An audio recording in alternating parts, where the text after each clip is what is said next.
back to my channel. It's me again, Lalaine Axalan. It's nice to meet you if you're new to my channel. For today's video, we will be doing a bridal makeup tutorial. So, here is my model, Jarlene. Say Hi everybody! Parang Little Miss Philippines. Hi everybody!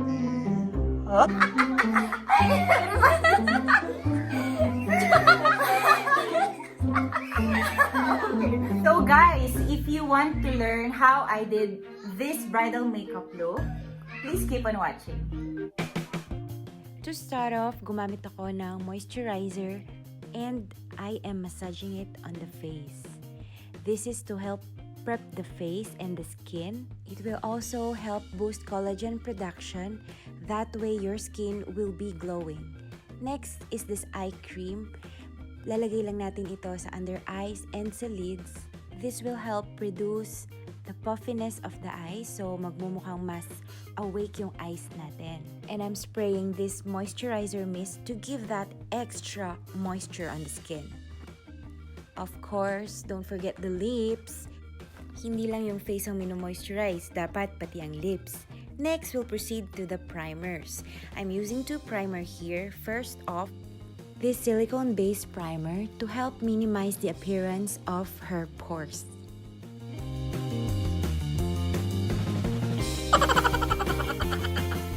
Next is this MAC Strobe Cream.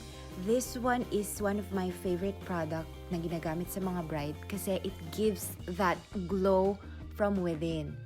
Next, this is the magic concealer for me. This one is the NYX HD Concealer.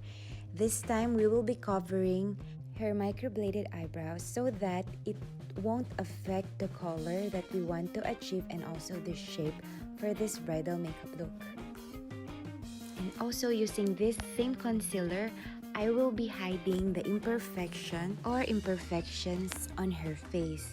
And I'm using this concealer brush and dabbing it gently like this. And using this sponge to blend it out. It's time for the brows. So this time I will be using a powder first so that we can shape the brows mimicking the shadow. So as you can see, I'm starting on the bottom part of the brows and shading it. And as you can see, very light lang yung shade na ginagamit ko muna because I want to build it up later. And you do note guys that patience is a virtue sa pagkikilay. Ito na ata yung pinakamatagal kong ginagawa pagdating sa pagme-makeup. I'm now using a brow pen and I am mimicking the strokes of her hair sa brows para magmukhang makapal yung kanyang hair. And also, para na rin mas magmukhang natural yung kanyang kilay. So, we are doing this. You know guys, pagdating sa pagkikilay, I'm very particular. Especially kung bride yung may-makeupan natin. Kasi, all eyes on you on that day. So, dapat yung brows mo, it is close to perfect. And, syempre, dapat soft lang, hindi siya masyadong dark, and hindi rin siya masyadong light. Now naman, gagamit tayo ng foundation or light concealer para linisin yung mga edges. So, kung meron tayong mga lines na sumobra or hindi perfect, now is the time to clean it up. So, make sure you blend it properly. So, ngayon naman, we will be putting a brow mascara. Now, let's proceed to the foundation. So, I custom mixed this foundation according dun sa shade ng skin niya. In doing makeup, I usually take time in blending the foundation because for me, one of the most special factor sa makeup ay yung base. So, dapat seamless yan. At palaging dapat makinis siyang tignan.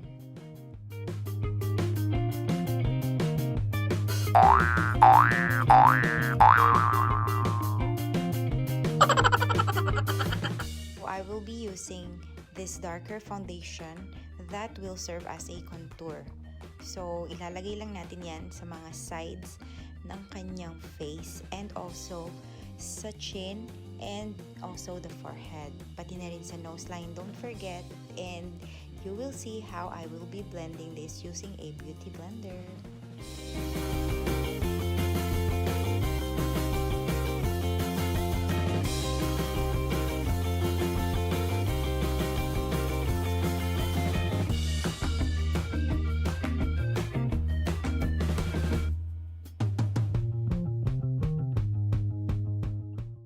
Now, it's time to set all the creams that we put in the face.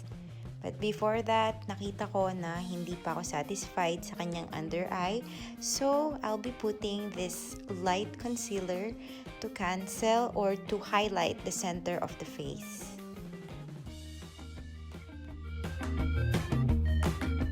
Yan, using that loose powder, we can now set the under eye.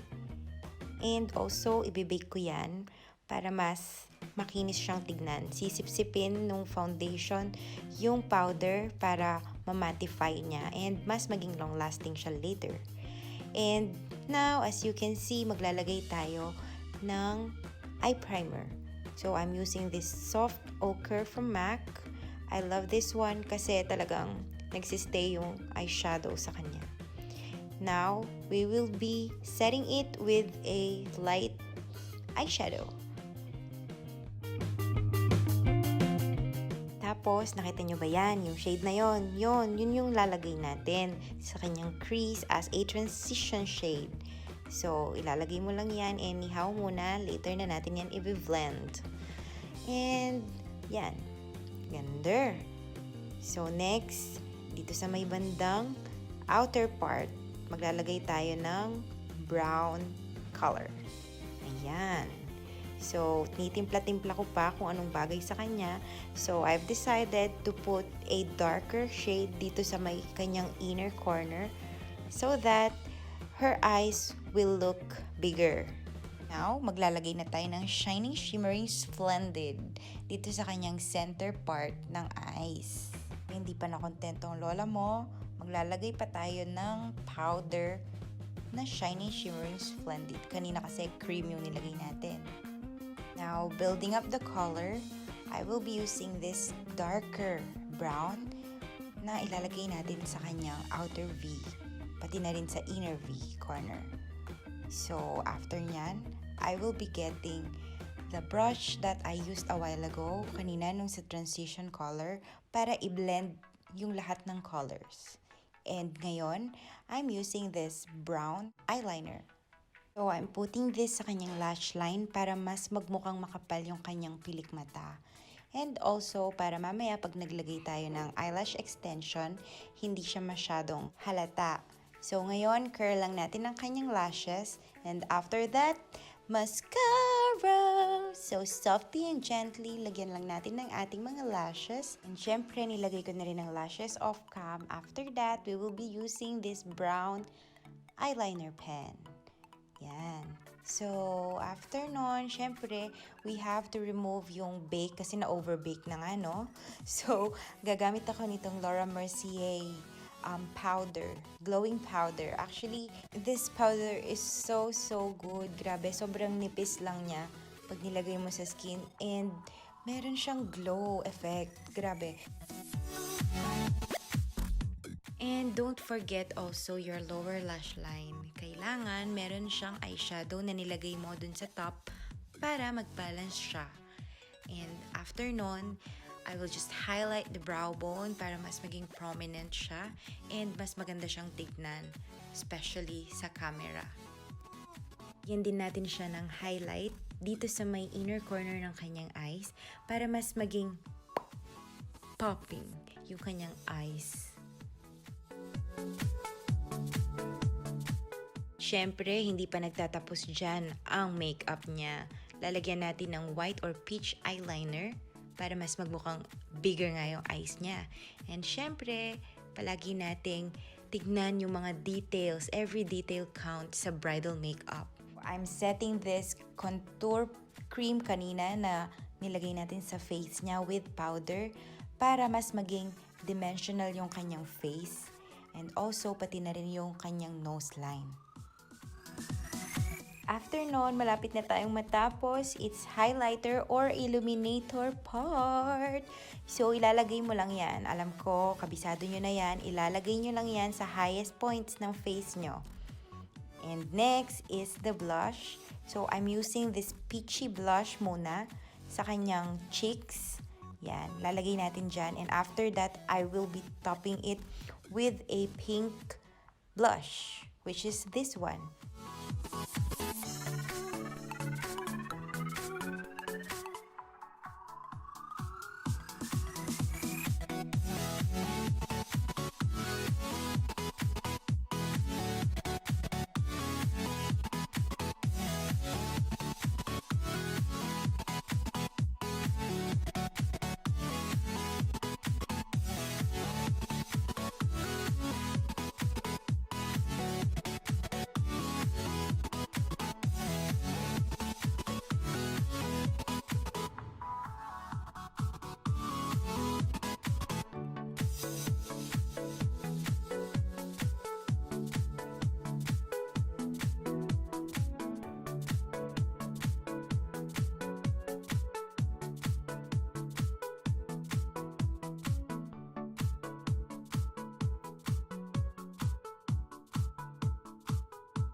Guys, for this look, I hope you love our bridal makeup look. Nagustuhan mo ba? Super. I can't imagine. Look at my eyebrows.